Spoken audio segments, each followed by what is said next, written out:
అందరికీ కూడా నమస్తే. సో ఈ రోజు ప్రెస్ మీట్ ప్రధాన కారణం ఏంటి అంటే మీరందరూ చూసే ఉంటారు, మీకు అందరికీ తెలిసే ఉంటుంది. టెట్ నోటిఫికేషన్ తెలంగాణ రాష్ట్రం లోపల టీచర్ ఎలిజిబిలిటీ టెస్ట్ అంటే భవిష్యత్తు టీచర్ల రిక్రూట్మెంట్ కి సంబంధించినటువంటి ఒక ఎలిజిబిలిటీ టెస్ట్ కి సంబంధించినటువంటి నోటిఫికేషన్ మొన్న ఏప్రిల్ 11th రోజున రిలీజ్ చేయడం జరిగింది. దానికి సంబంధించినటువంటి అప్లికేషన్స్ 15th నుంచి ఈ మంత్ 30th వరకు తీసుకోవడం జరుగుతూ ఉన్నది. జూన్ 15th నుంచి జూన్ 30th వరకు దానికి సంబంధించినటువంటి పరీక్షలు నిర్వహించబోతుంది రాష్ట్ర ప్రభుత్వం. మరి దీనికి సంబంధించి ఈ రాష్ట్రం లోపల సుమారుగా లాస్ట్ టెట్ 2,75,000 మంది అప్లై చేయడం జరిగింది. మరి ఈ 2,75,000 అంటే ఈసారి 3 లక్షలకు పెరిగే అవకాశం ఉంది. ఈ రాష్ట్రం లోపల ఉన్నటువంటి 3 లక్షల మంది నిరుద్యోగులకు తప్పనిసరిగా బాసటగా నిలవాలి అని చెప్పేసి సామాజిక బాధ్యతగా ప్రసన్న హరికృష్ణ ఎప్పుడు కూడా నిరుద్యోగుల పక్షాన ఉంటాడు అని చెప్పేసి ఇది ఇలాంటి కార్యక్రమాలు ఏవైతే అంటే ఈ 3 లక్షల మందికి రాష్ట్రం లోపల ఉన్నటువంటి 33 జిల్లాలకు సంబంధించినటువంటి నిరుద్యోగులకి విన్నర్స్ ఆన్లైన్ ద్వారా అబ్సల్యూట్లీ ఫ్రీ ఆన్లైన్ క్లాసెస్ ను మన కరీంనగర్ వేదిక ద్వారా మీ ఆధ్వర్యం లోపల మేము ఫ్రీగా అందించబోతున్నాం. మరి ఈ సామాజిక బాధ్యత ఇది కొత్తదా అంటే కాదు. గతం నుంచి ప్రస్తుతం వరకు ఎప్పుడు ఏ నోటిఫికేషన్ వచ్చినా తప్పనిసరిగా ప్రసన్న హరికృష్ణ నిరుద్యోగుల పక్షాన ఉంటాడు అని గతంలో నిరూపించడం జరిగింది. మొన్న మీ అందరికీ తెలుసు, గ్రాడ్యుయేట్ ఎమ్మెల్సీ లోపల నేను నిరుద్యోగుల పక్షాన నిరుద్యోగులే బలగంగా పోటీ చేయడం జరిగింది. మరి ఎలక్షన్ల ముందు మాత్రమే ప్రసన్న హరికృష్ణ పని చేయడు. ఎలక్షన్స్ లోపల పోటీ చేసి గెలిచినా ఓడినా గ్రాడ్యుయేట్స్ పక్షాన లేదా నిరుద్యోగుల యొక్క ఆకాంక్షల కోసము ప్రసన్న హరికృష్ణ పని చేస్తాడు అని చెప్పేసి మరొకసారి మీ ద్వారా ఈ తెలంగాణ రాష్ట్ర సమాజానికి నేను చెప్పదలుచుకున్నాను. మొన్న రిజల్ట్ వచ్చిన తర్వాత గ్రూప్ 1 ఇష్యూ మీరు పేపర్ లోపల వార్తల లోపల చూస్తూనే ఉంటారు. మీ అందరు కూడా గ్రూప్ 1 అభ్యర్థులకు చాలా తీవ్రమైనటువంటి అన్యాయం జరిగింది.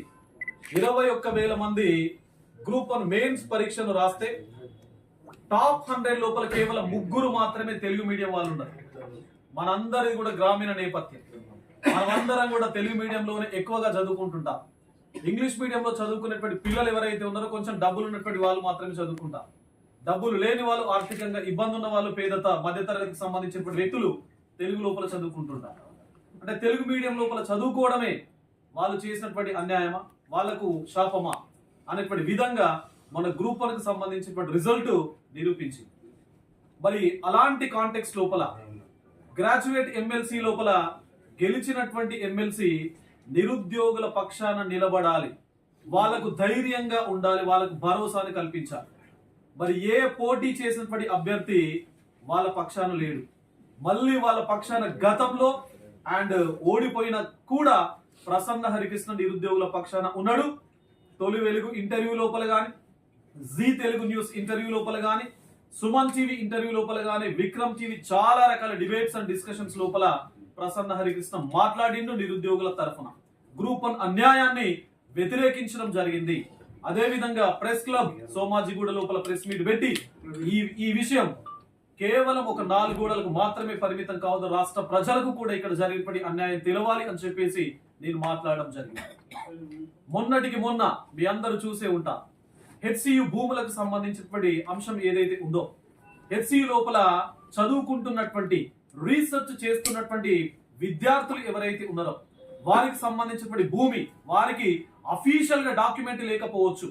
బట్ గతం లోపల 1973-74 లోపల ఎప్పుడైతే యూనివర్సిటీ ఆఫ్ హైదరాబాద్ ఏర్పాటు కావడం జరిగిందో, మరి గతం లోపల ప్రధానమంత్రిగా ఉన్నటువంటి ఇందిరాగాంధీ గారు ఆ విశ్వవిద్యాలయాన్ని ఏర్పాటు చేసిన తర్వాత, రాష్ట్ర ప్రభుత్వం భూముల్ని అలొకేట్ చేసిన తర్వాత, మరి ఆ భూముల లోపల కంప్లీట్ గా ఫారెస్ట్ ల్యాండ్ ఉంది. ఫారెస్ట్ ల్యాండ్ అంటే అఫీషియల్ గా ఫారెస్ట్ ల్యాండ్ కాకపోవచ్చు. ఫారెస్ట్ ను ఒక్కొక్క చట్టం ఒక్కొక్క రకంగా నిర్వచించవచ్చు. బట్ అక్కడ వన్యప్రాణులు ఉన్నాయి, అది నిజం. అది ఏ మార్ఫింగ్ చేసిరా ఏం చేసిరా పక్కన పెట్టినట్లయితే, so that is a fact, that is there is a wild life. అక్కడ కొన్ని ఎండేంజర్డ్ స్పీషీస్ కూడా ఉన్నాయి, కొన్ని అరుదైనటువంటి జీవజాతులు ఉన్నాయి. అక్కడ ఉన్నటువంటి ఒక సాలిడ్ అంటే స్పైడర్ ప్రపంచం లోపల ఎక్కడా లేనటువంటి సాలిడ్లు మనకు హెచ్సి లోపల ఉన్నాయి. మరి వాటిని కాపాడుకోవాల్సినటువంటి బాధ్యత మన మీదనే కాదు, ఫారెస్ట్ డిపార్ట్మెంట్ మీద, రాష్ట్ర ప్రభుత్వం మీద కూడా ఉన్నది. మరి ఈ కాంటెక్స్ట్ లోపల దానికి వ్యతిరేకంగా మా భూములు మాకు మాత్రమే కావాలి, ఒకవేళ ఈ భూములు కనుక తీసుకోవాల్సినటువంటి పరిస్థితి వస్తే అక్కడ ఎడ్యుకేషనల్ ఇన్స్టిట్యూషన్స్ ను డెవలప్ చేయండి. లైక్ ఇప్పుడు గవర్నమెంట్ ఆఫ్ తెలంగాణ మాట్లాడుతున్నది, ఆర్టిఫిషియల్ ఇంటెలిజెన్స్ అని చెప్పేసి మాట్లాడుతున్నది, స్కిల్ డెవలప్మెంట్ అని చెప్పేసి మాట్లాడుతున్నది, స్పేస్ టెక్నాలజీకి సంబంధించినటువంటి ఇష్యూస్ పైన అప్పుడప్పుడు వెబినార్స్ సెమినార్స్ ను కండక్ట్ చేస్తా ఉన్నారు. మరి ఆ కాంటెక్స్ట్, ఆ ఫీల్, ఆ జీల్ మీకు ఉన్నట్లయితే రాష్ట్ర ప్రభుత్వానికి తీసుకున్నటువంటి 400 ఎకరాల ల్యాండ్ లోపల నేను వెళ్ళాను, నిరుద్యోగుల పక్షాన మాత్రమే నిలబడడం కాదు, యూనివర్సిటీ ఆఫ్ హైదరాబాద్ లోపల ధర్నాలు నిరసనలు వ్యక్తపరుస్తున్నటువంటి ఎవరైతే విద్యార్థులు, అక్కడ ఉన్నటువంటి స్కాలర్స్ ఎవరైతే ఉన్నారో మొత్తం ప్రతి డిపార్ట్మెంట్ తిరిగాను నేను. అక్కడ ఉన్నటువంటి అసిస్టెంట్, జూనియర్ అసిస్టెంట్ నుంచి ఈవెన్ ప్రొఫెసర్ వరకు వాళ్ళతో ఇంటరాక్ట్ కావడం జరిగింది. అక్కడ ఉన్నటువంటి ధర్నా చేస్తున్నటువంటి స్టూడెంట్స్ తో ఇంటరాక్ట్ కావడం జరిగింది. ప్రెస్ మిత్రులకు అడ్రస్ చేయడం జరిగింది. అక్కడ ఉన్నటువంటి సమస్య పైన నేను 2 రోజులు వాళ్ళతో పాటు కూర్చొని మాట్లాడినా. మరి పోటీ చేసిన అభ్యర్థులు కానీ లేదా గెలిచినటువంటి ఏ గ్రాడ్యుయేట్ ఎమ్మెల్సీ అయినా మరి హైదరాబాద్ సెంట్రల్ యూనివర్సిటీ కాపాడే ప్రయత్నం చేసిరా అంటే నో. నేను గతం నుంచి ప్రస్తుతం వరకు చెప్తూనే ఉన్నా, మీ సమక్షం లోపల కూడా చాలా వేదికల పైన నా యొక్క వ్యూను మీతో షేర్ చేసుకునేటువంటి ప్రయత్నం చేశాను. విద్యా వ్యవస్థ ఒక దేశ ఆర్థిక వ్యవస్థకే కాదు, ఒక దేశం లోపల మానవ వనరుల అభివృద్ధికి మూలం, ఒక ఆయుధం. మరి ఇలాంటి విద్యా వ్యవస్థ ఈ యాప్ ను Google play store, app store నుంచి డౌన్లోడ్ చేసుకున్న తర్వాత మీకు TET classes, TET free classes అని చెప్పేసి ఉంటుంది. సో ఆ ఫ్రీ క్లాసెస్ మీరు క్లిక్ చేసినట్లయితే సో అబ్సల్యూట్లీ అది మీకు ఫ్రీగా అవైలబిలిటీ లోపలికి వస్తుంది. సో 0 తీసుకోదు కాబట్టి దానికి ఒక నంబర్, ఒక డిజిట్ ఇవ్వాలి కాబట్టి రూపాయి అనేది ఛార్జ్ చేయబడుతుంది. అంటే ఎందుకు రూపాయి ఛార్జ్ చేస్తున్నాం అంటే యాప్ డిజిట్స్ ను మాత్రమే తీసుకుంటుంది, 0 తీసుకోదు కాబట్టి ₹1కి అబ్సల్యూట్లీ ఒక 8,000 విలువైనటువంటి కోర్సు, ఒక 3 లక్షల మందికి ప్రతి కోర్సుకు 8,000 చొప్పున 3 లక్షల మంది అంటే మీరు లెక్క చేసుకుంటే మీకు కొన్ని కోట్ల విలువ చేసేటువంటి కోర్సు మీకు అబ్సల్యూట్లీ ఫ్రీగా మనం అందించబోతున్నాం. మరి ఈ కమిట్మెంట్ గతం నుంచి ప్రస్తుతం వరకు కొనసాగిస్తున్నాం. ఈ రాష్ట్రం లోపల ఉన్నటువంటి ప్రతి లైబ్రరీ లోపల ఉచితంగా పుస్తకాలను ఇచ్చినటువంటి నేపథ్యం ప్రసన్న హరికృష్ణకు ఉన్నది. గతం లోపల వచ్చినటువంటి టెట్ కూడా ఫ్రీగా క్లాసెస్ ప్రొవైడ్ చేసినటువంటి నేపథ్యం ప్రసన్న హరికృష్ణకు ఉన్నది. మరి ఈ రోజు కూడా ఈ టెట్ కు కూడా తప్పనిసరిగా మళ్ళీ ఇవ్వాలి అనేటువంటి నేపథ్యంతో మిమ్మల్ని కలిసి మీ ద్వారానే దీన్ని నేను అనౌన్స్ చేయబోతున్నాను.